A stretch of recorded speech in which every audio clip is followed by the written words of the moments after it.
Welcome back. This is part 2 of section 11.9 power series, and we are now going to start doing some calculus to the power series. A couple of things to keep in mind. Our power series looks like this. It's centered at A in this case. And of course, if it's just x to the n, that means it's centered at 0. It's also going to have a radius that's bigger than 0.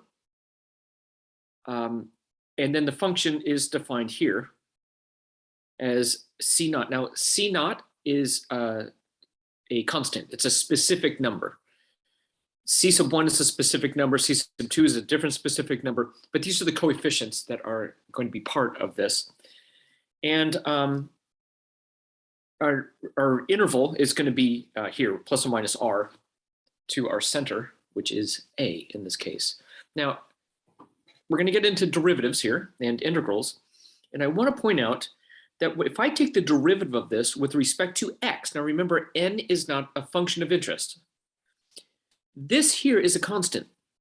So when you take the derivative of a constant, it goes away. And the derivative of this with respect to x is just going to be c sub 1. And look at that. It's just c sub 1. And one of the big things to keep an eye on when you take the derivative is n increases to 1. Because we got rid of the 0 term, and we're now starting with the n equals 1 term. So it goes from n equals 0 to n equals 1. So that gets bumped up. And you'll notice the regular power rule derivative, the n comes down in front, and then you decrease from the exponent. Like a typical piece here. Now, when we integrate, the opposite happens. We don't lose a term like we did here, that's C naught. We actually gain a whole extra term. This is almost like an n equals -1 term. It's like we're getting it. So this one still stays at 0, but now we have an extra term here. And you can see we're going to add 1 to the exponent and divide it by n plus 1. And let's get started. So down to example 7. I'm going to start here. I'm going to let g of x be 1 over 1 plus x. And the reason is because I don't know how to find a power series to that. I know how to find a power series to this, and I know how to turn this into that by integrating it. Let's rewrite this as a power series here. This is going to be -1 to the n because it's plus, and then x to the n. Okay. My radius in this case, just to be clear, is -x. Absolute value has to be less than 1. So that means that x is between -1 and 1. So the radius of convergence r equals 1. And one thing I didn't mention was that the radius of convergence is r for both. So whether we derivative or integrate, that does not change the radius. Okay, now I know that the integral of 1 over 1 plus x dx is the natural log of the absolute value of 1 plus x plus c, which is my function, right? This is my f of x that I'm looking for. So now that we know what this is, then we can say that f of x is going to be the integral of my power series.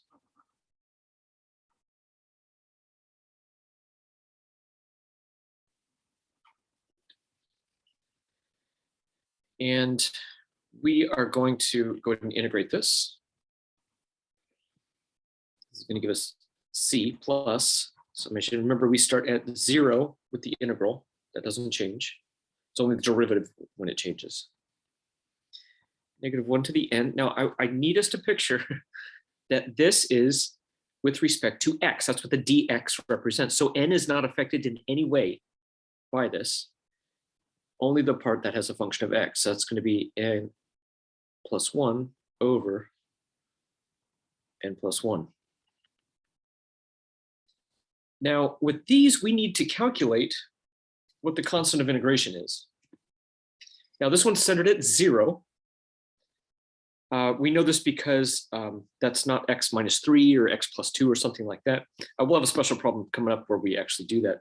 So I'm going to say at x equals 0, well, f of 0 is going to be the natural log of 1 plus 0, which is 1, which natural log of 1 is 0.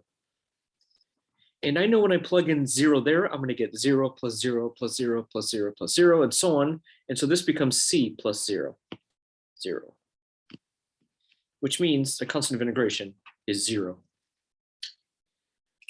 So I can now confidently say that the natural log of 1 plus x is summation n equals 0 to infinity, negative 1 to the n, x to the n plus 1 over n plus 1. So there is a power series representation for the natural log of 1 plus x. Kind of crazy, I know, with a radius of 1, radius of convergence of 1. All right, let's step that up. Example 8. This one's going to be similar. I'm going to let g of x equal 1 over 5 minus x. And I know that when I integrate that, I will get what I have here, kind of. But let's find a power series representation for this. This is going to be 1/5. And that is going to be x to the n over 5 to the n. Now there's no negative because it's already minus here. So there's no plus or minus alternating part going on there. And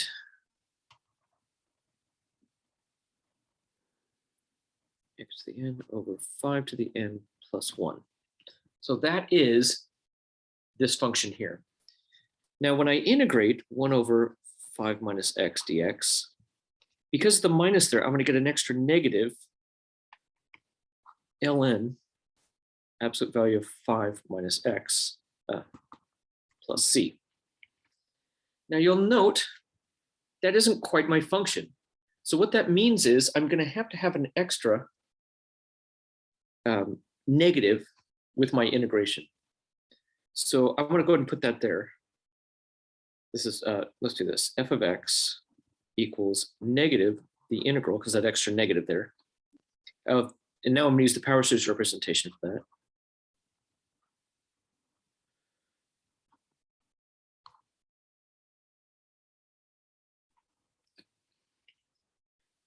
And I'm going to go ahead and integrate that.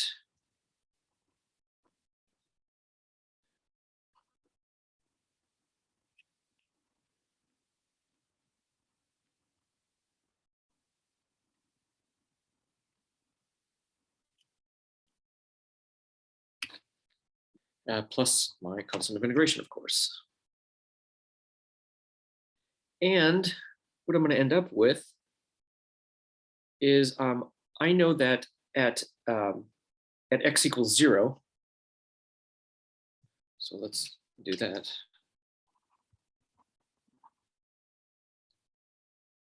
F of 0, that's up here, becomes ln of 5. So that's just my constant of integration, and that's going to equal. And when I plug in 0 there, that whole part goes to 0. So this is my constant c. I'd also like to point out that to find the radius of convergence, I'm using x over 5 has to be less than 1 for this to be convergent. And that means x has to be between negative 5 and 5. So my radius of convergence is r equals 5. And that'll be true for my final function as well. So our final function looks like,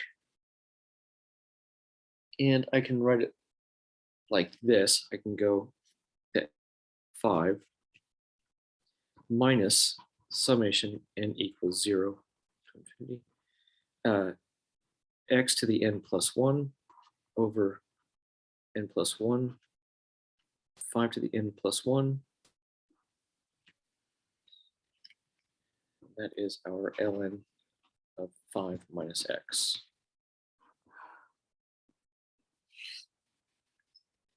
Crazy.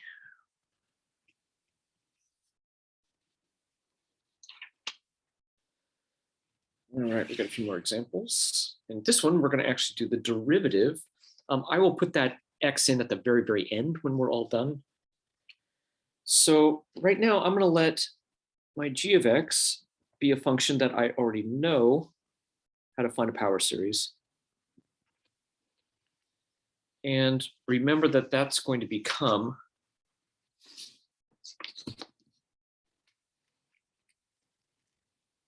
I break this down, this will become summation n equals 0 to infinity of, now because that's plus, it's going to be negative 1 to the n times 4 to the n x to the n.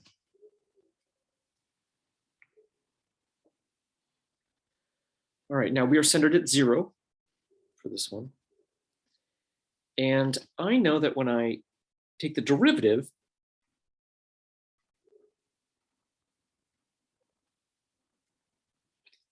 I'm going to get a negative, because that's to the negative first power, a negative 4 over 1 plus 4x squared. And can you see that that is giving me an extra? This is not quite f of x. So what I'm going to need in this case is to find f of x,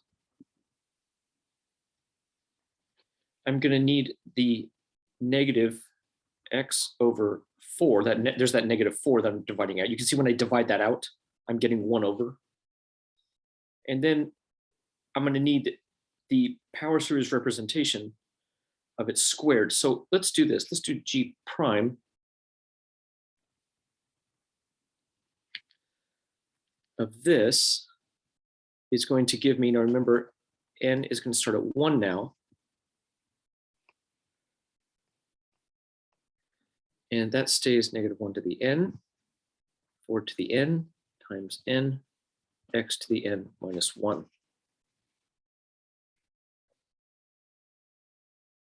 So now I'm going to end up with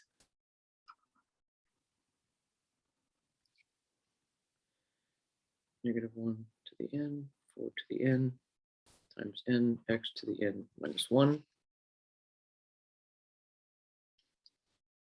And I'm going to note that when I bring all of that into it,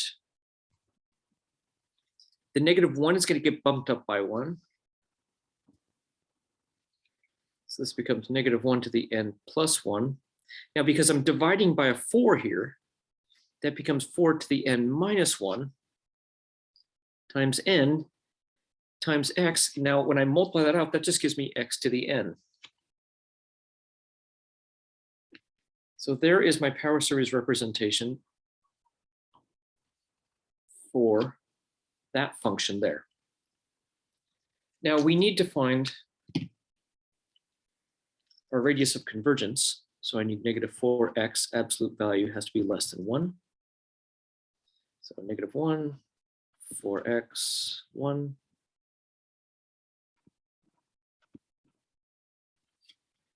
So the radius of convergence is r equals 1/4.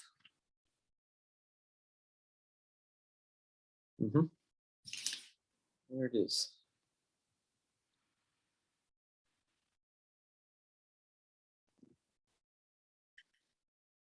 All right. So let's do another one here. I'm going to put that 1 plus x in at the very, very end. I'm going to let g of x be 1 over 1 minus x. And we already know from our original that it's just that.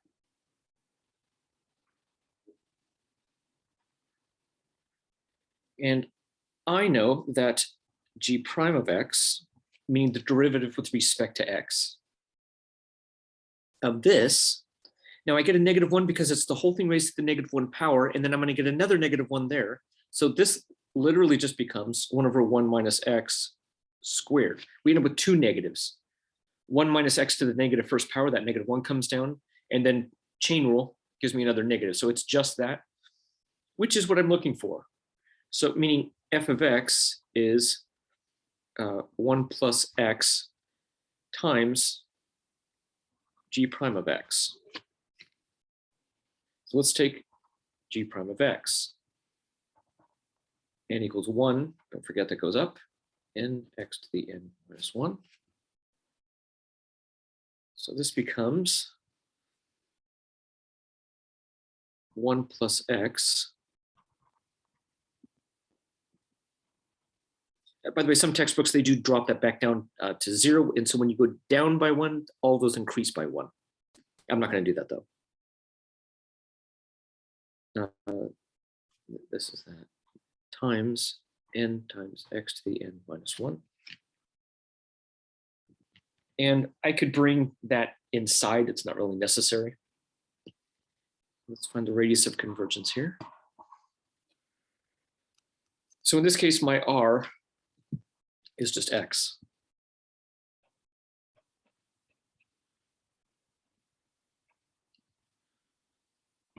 So the radius of convergence is r equals 1 for that particular function. All right, let's keep going.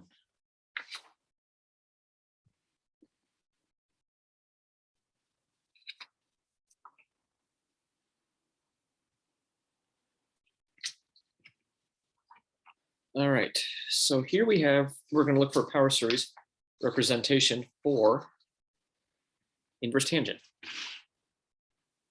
Here we are.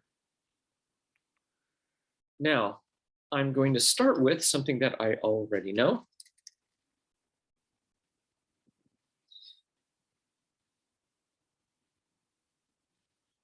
Because I know the integral of that is that.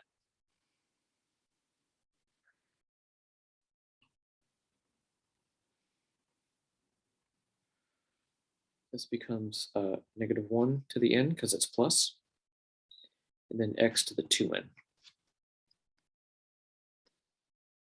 And I know that the integral of g of x dx is exactly inverse tangent of x plus a constant.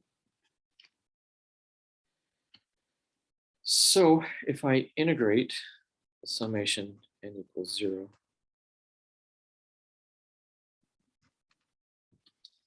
dx, and don't forget that integral only affects the x, so the n's are not affected, so that negative 1 to the n will not change.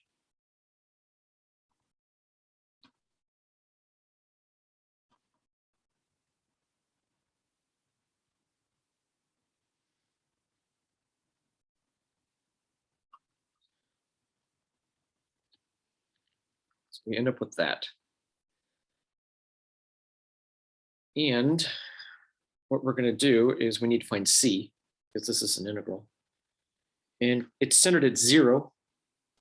So at x equals 0, that whole thing goes to 0. And inverse tangent of 0 is 0. So c in this case is 0.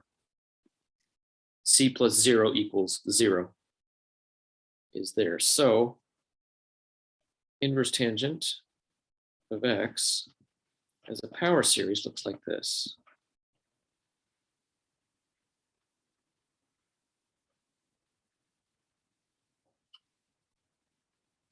Which I think is really cool. So we now have a polynomial version of inverse tangent, which I think is really cool. Now let's find our radius of convergence. So I'm going to use this. So negative x squared has to be less than 1. The negative goes away because the absolute value. You take the square root, you get absolute value of x is less than 1. So we're here. So the radius of convergence is r equals 1, which is kind of cool. All right. Number 12 is a special one. So Number 12 is going to be our first one where we are not centered at 0. We can't be, right? Because we can't take the natural log of 0. So we're going to center it instead at a equals 1. That means I'm going to end up with something like that somewhere, because that means that I'm centered at 1. So I'm going to start out by letting my g of x be 1 over x, because I know that the integral of 1 over x dx is the ln of x. But I'm going to rewrite this because I need 1 minus, right?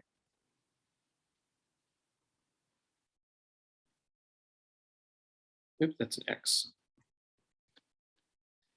Can you see I added and subtracted a 1? Let me rewrite that.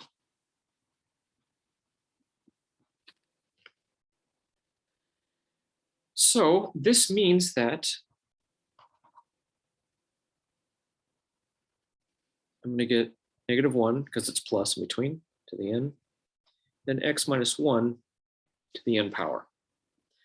So this is a power series representation of this function, specifically at centered at 1 instead of 0. So let's find, this is our r here. So to find our radius of convergence, I need to take negative x minus 1, take the absolute value, and have that be less than 1. There's my r. Well, that's no problem. So this means negative 1 is less than x minus 1 is less than 1. And when I add a 1 to everybody, I get 0, x, and 2. And just to be clear on the radius part, 0, 1, and 2, the actual radius from the center, which is 1 in this case, is 1. So the radius of convergence in this case is r equals 1. Now the reason I'm doing, and by the way, we are not going to include the endpoints for 2 reasons. First of all, we definitely can't have 0 for x. That's just not going to work here as well. But also because of the geometric series that has to strictly be less than 1. So I'm now going to integrate that because that gets me the function that I need.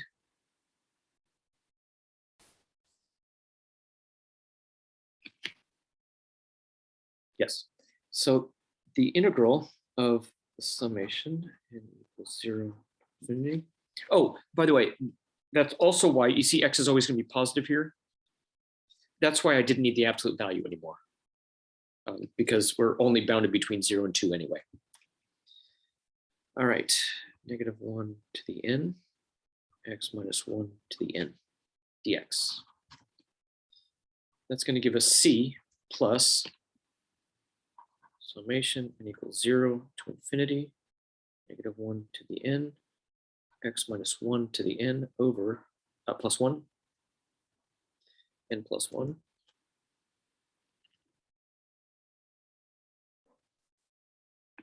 And so we're saying this is ln of x. And at, I'm using blue, at x equals 1 in this case, we always want to put it at the center. This whole part goes to 0. Natural log of 1 is 0. So we get that c is equal to 0. So what we're saying here is that the natural log of x is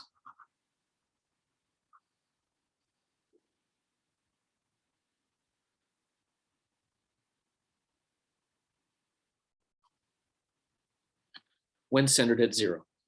Yeah, centered at 1, pardon me. That's really cool, I think. Now you may be asking yourself, how do you know what to center it around? Like in real life, well, you can center it around anything that you want. Maybe there's some significant event. Normally you would want to center it around 0. That obviously makes things the easiest. But if there's an event that's going on at 0 that you need something other than that, then you could switch that up. All right, last page.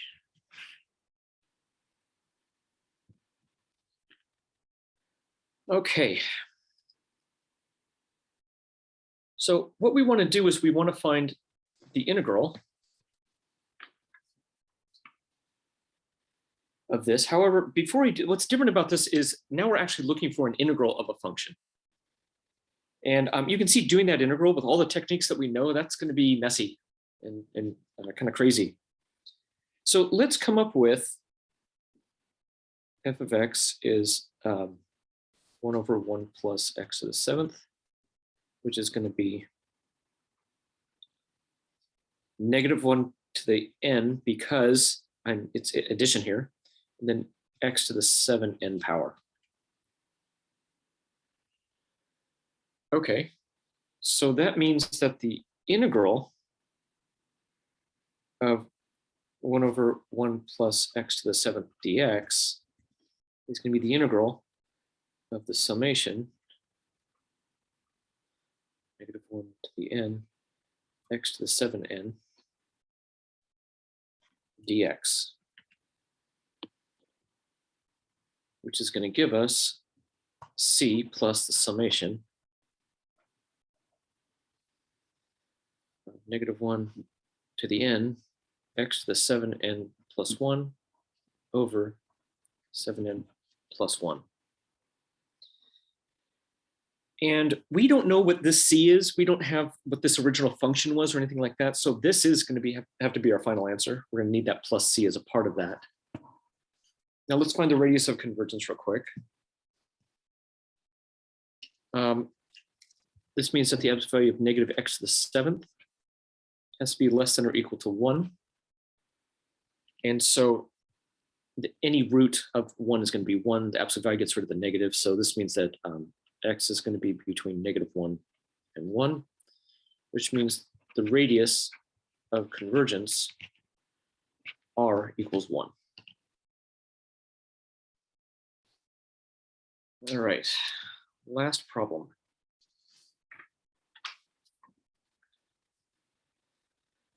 All right, so we already know this here. We did this earlier today. Push that up.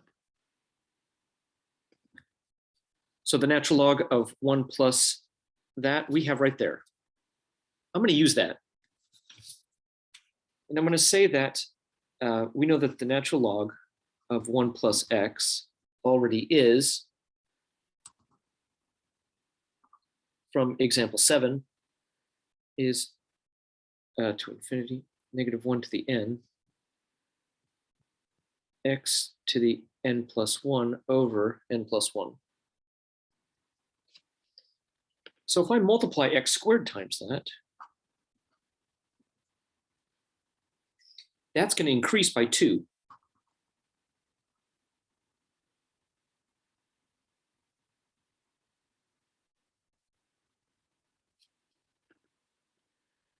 So now if I want to integrate that, which is a mess. So the integral of x squared ln of 1 plus x dx is going to be the integral of that.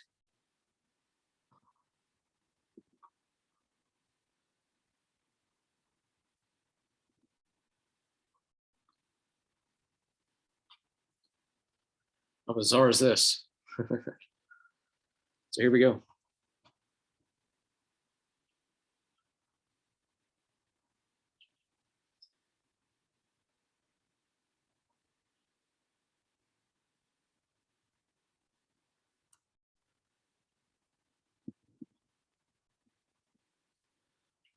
Crazy.